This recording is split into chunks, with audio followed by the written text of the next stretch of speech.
Assalamualaikum warahmatullahi wabarakatuh. Halo anak-anak, bertemu lagi bersama dengan Ibu Putri. Bagaimana kabar anak-anak pada hari ini? Semoga kita selalu dalam keadaan sehat sehingga kita lebih semangat untuk melakukan aktivitas pada hari ini dan tentunya lebih semangat untuk mengikuti pelajaran Ibu pada hari ini. Di video pembelajaran kali ini, Ibu akan menyampaikan materi pembelajaran untuk kelas 5, tema 7, subtema 2, pembelajaran 4. Namun sebelum kita memulai pelajaran kita pada hari ini, mari kita berdoa menurut agama dan kepercayaan kita masing-masing. Berdoa dimulai.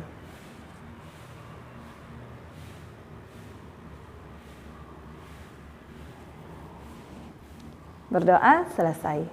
Tujuan pembelajaran kita pada hari ini yaitu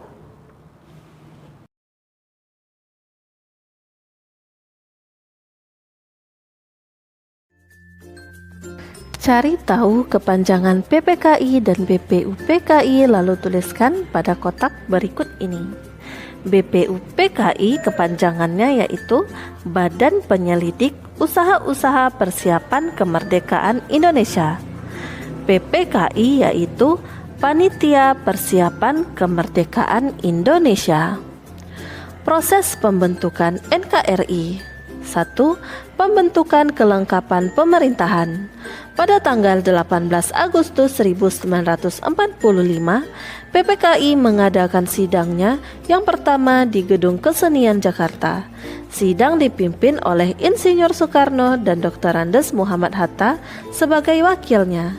Anggota sidang PPKI sebanyak 27 orang.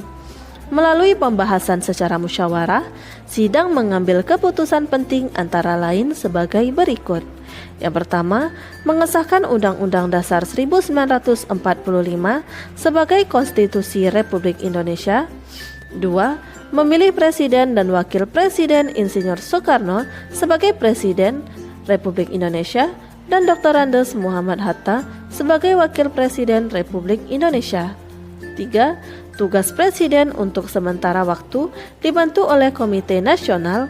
PPKI melanjutkan pekerjaannya guna melengkapi berbagai hal yang diperlukan bagi berdirinya negara dengan melaksanakan sidang pada tanggal 19 Agustus 1945. Dalam sidang kedua, PPKI menghasilkan keputusan antara lain sebagai berikut. Yang pertama, menetapkan 12 kementerian yang membantu tugas Presiden dalam pemerintah. 2. Membagi wilayah Republik Indonesia menjadi 8 provinsi yaitu Provinsi Sumatera, Provinsi Jawa Barat, Provinsi Jawa Tengah, Provinsi Jawa Timur, Provinsi Sunda Kecil, Provinsi Maluku, Provinsi Sulawesi, dan Provinsi Kalimantan. 2. Pembentukan Komite Nasional Indonesia. PPKI kembali mengadakan sidang pada tanggal 22 Agustus 1945 yang memiliki agenda pokok tentang rencana pembentukan Komite Nasional dan Badan Keamanan Rakyat. Komite Nasional dibentuk di seluruh Indonesia dan berpusat di Jakarta.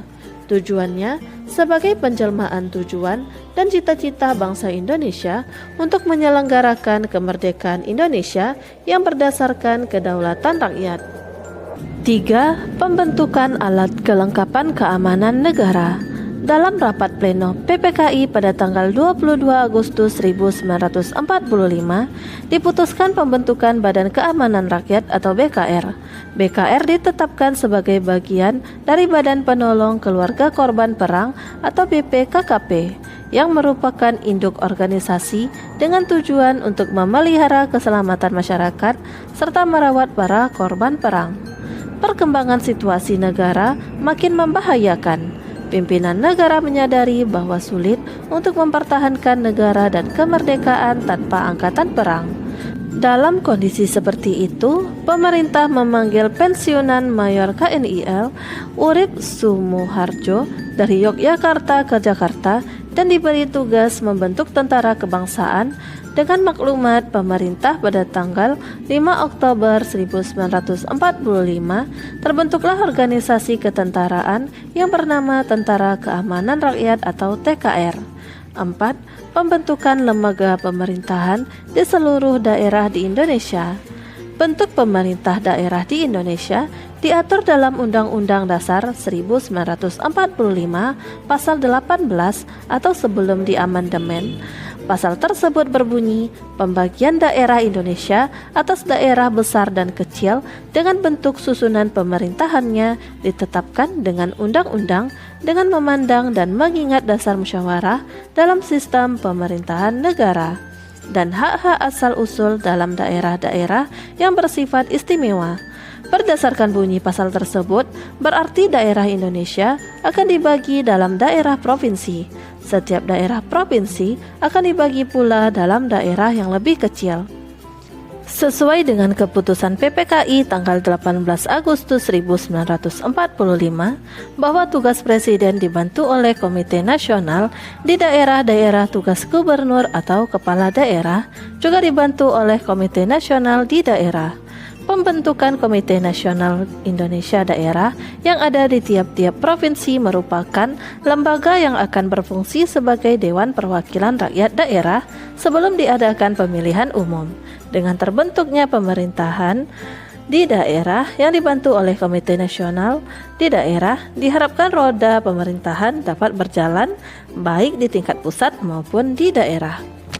Selanjutnya, ayo berlatih pada halaman 115. 1. Apa tugas PPKI? Yaitu melakukan upaya-upaya persiapan kemerdekaan dan pembentukan Negara Kesatuan Republik Indonesia. 2. Apa hasil sidang PPKI pertama? Yaitu penetapan dan pengesahan konstitusi sebagai hasil kerja BPUPKI yang sekarang dikenal dengan Undang-Undang Dasar 1945 sebagai Konstitusi Republik Indonesia.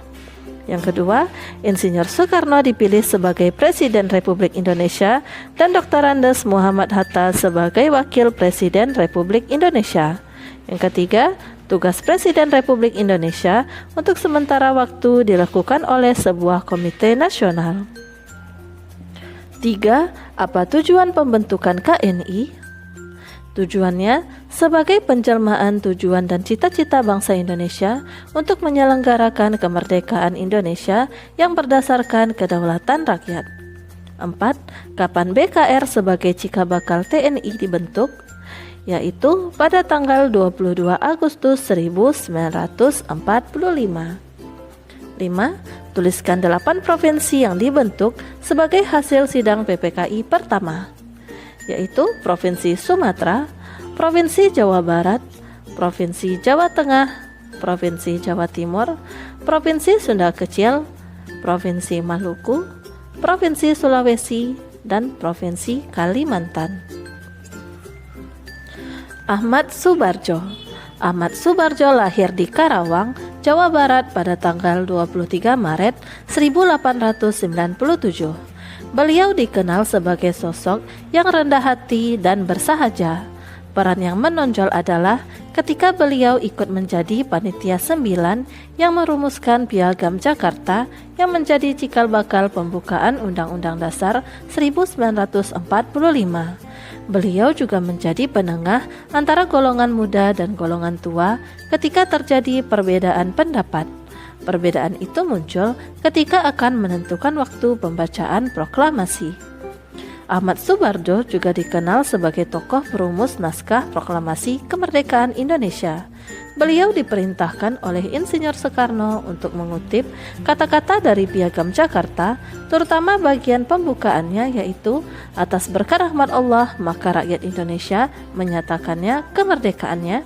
Kalimat tersebut diminta untuk dijadikan kalimat pembuka naskah proklamasi. Pada akhirnya disepakati kalimat pertama pada teks proklamasi kemerdekaan Indonesia adalah kami, bangsa Indonesia, dengan ini menyatakan kemerdekaan Indonesia. Kalimat ini berasal dari kutipan alinea ketiga Piagam Jakarta.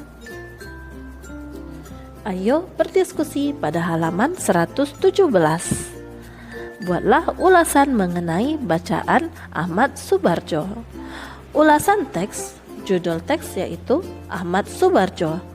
Bagian yang paling menarik, Ahmad Subarjo mempunyai peran yang penting yaitu ketika beliau ikut menjadi salah satu panitia 9 yang merumuskan Piagam Jakarta yang menjadi cikal bakal pembukaan Undang-Undang Dasar 1945. Informasi penting yaitu yang pertama, Ahmad Soebardjo lahir di daerah Karawang, Jawa Barat pada tanggal 23 Maret 1897. Yang kedua, menjadi salah seorang panitia 9 yang turut merumuskan Piagam Jakarta yang merupakan cikal bakal pembukaan Undang-Undang Dasar 1945. Yang ketiga, salah seorang tokoh perumus naskah proklamasi kemerdekaan Indonesia. Pendapat saya tentang teks ini yaitu Ahmad Soebardjo layak menjadi teladan sikap kepemimpinan yang bisa ditiru karena mempunyai peran yang besar bagi perjalanan bangsa dan negara Indonesia dalam usaha mencapai kemerdekaan. Saya menyarankan atau tidak menyarankan teks ini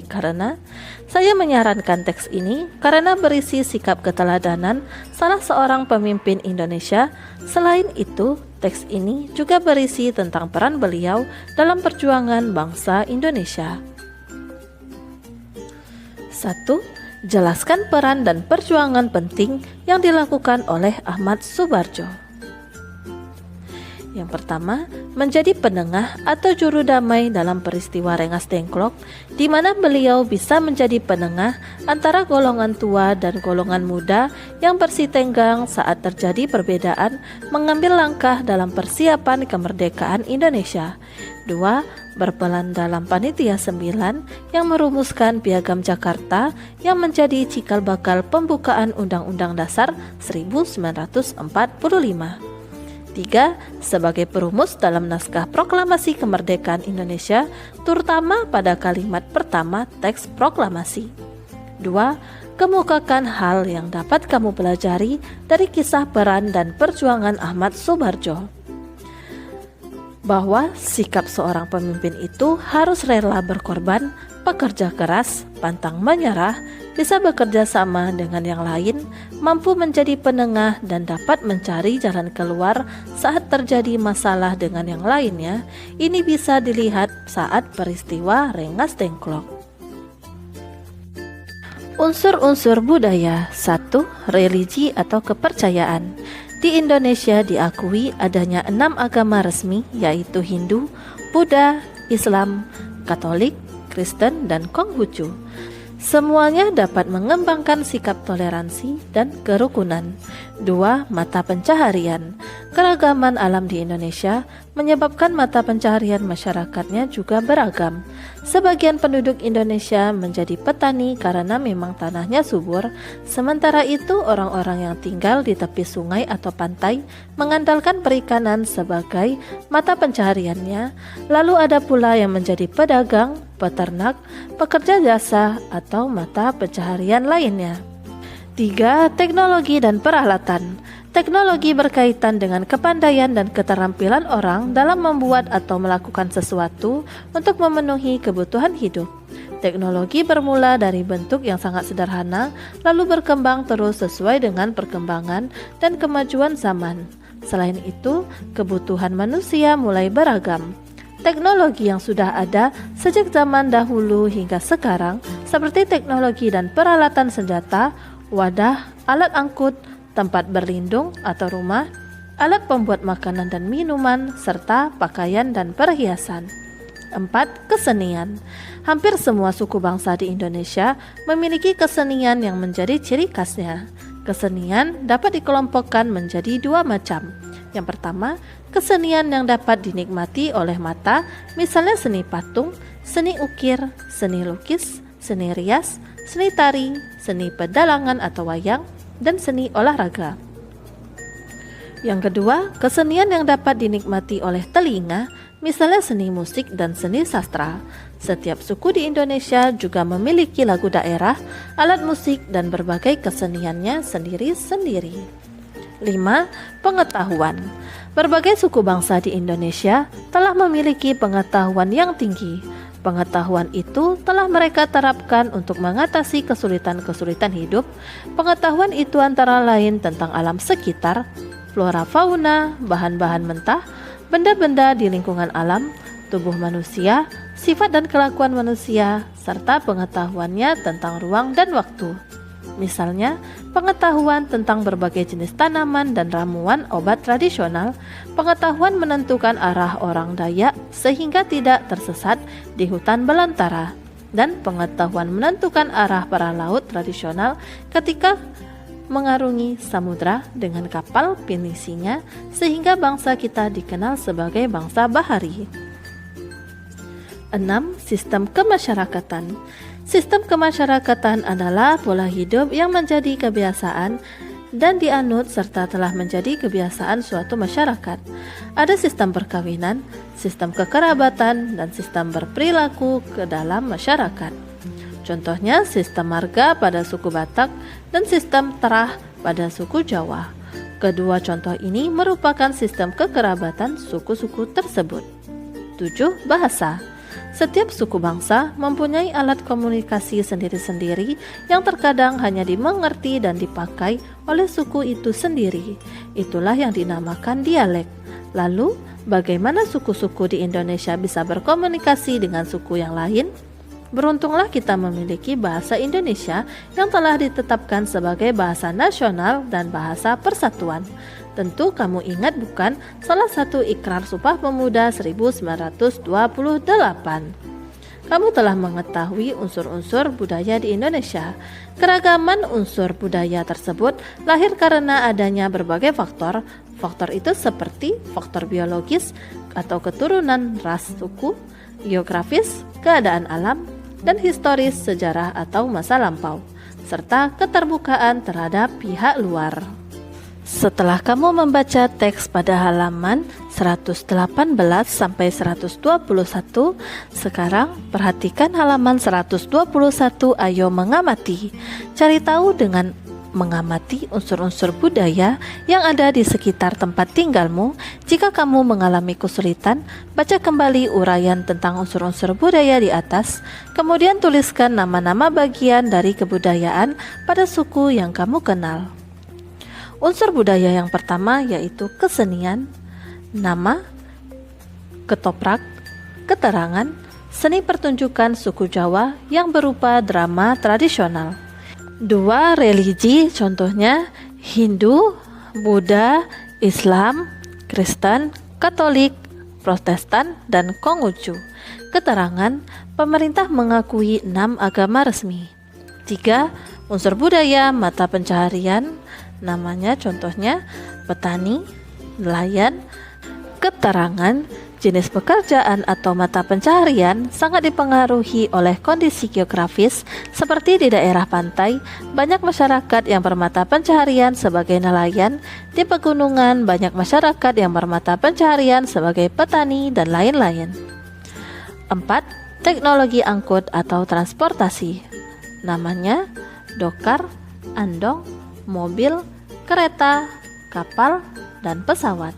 Keterangan, perubahan alat transportasi yang makin modern didukung oleh kemajuan ilmu pengetahuan dan teknologi. Jika pada zaman dahulu masyarakat mengenal dokar dan delman sebagai alat angkutan dan transportasi, sekarang masyarakat mengenal mobil, kereta, pesawat, dan kapal sebagai alat angkut dan transportasi. 5. Unsur budaya yaitu kesenian, contohnya wayang kulit. Keterangan, seni pertunjukan pada suku Jawa, khususnya di Jawa Timur dan Jawa Tengah. 6. Unsur budaya yaitu pengetahuan, contohnya pengetahuan akan tanaman. Keterangan, pengetahuan masyarakat akan tanaman dapat dimanfaatkan untuk membuat obat dan jamu tradisional di beberapa suku, misalnya suku Dayak di Kalimantan. 7. Sistem kemasyarakatan, namanya gotong royong. Keterangan, suku-suku di Indonesia mengenal gotong royong dengan istilahnya masing-masing, seperti gugur gunung di masyarakat Jawa Tengah, sambatan di Yogyakarta, Jawa Timur, song osong lambung di Madura, ngayah di Bali, bari di Papua, mapalus di NTT, dan lain-lain. 8. Bahasa, namanya bahasa daerah. keterangan setiap daerah di Indonesia memiliki bahasa daerah masing-masing. Untuk mengisi diagram berikut ini, kamu dapat melihat tabel yang telah Ibu tampilkan, yang telah berisi nama-nama suku, rumah, adat, pakaian adat, senjata, tari dan alat musik tradisional di 34 provinsi. Isilah sesuai dengan provinsi tempat tinggalmu. Dan berikut ini Ibu akan memberikan salah satu contoh dari Provinsi Riau. Nama suku yaitu Melayu, Akit, Talang Mamak. Rumah adat Selaso Jatuh Kembar. Nama pakaian adat Melayu. Senjata tradisional yaitu pedang jenawi, badik tumbuk lada. Nama baju adat yaitu teluk belanga, kebaya labuh, dan tari tradisional yaitu joget lambuk, lenggang Melayu, zapin sekampung, dan alat musiknya yaitu gambus.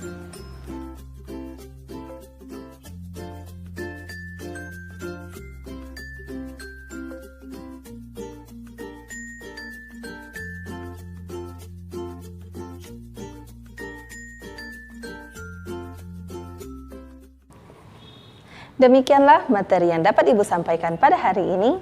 Semoga apa yang telah Ibu sampaikan pada hari ini dapat bermanfaat untuk dirimu dan menambah ilmu pengetahuanmu. Jika dalam penyampaian materi ada tutur kata Ibu yang kurang berkenan, Ibu mohon maaf. Akhir kata, wassalamualaikum warahmatullahi wabarakatuh.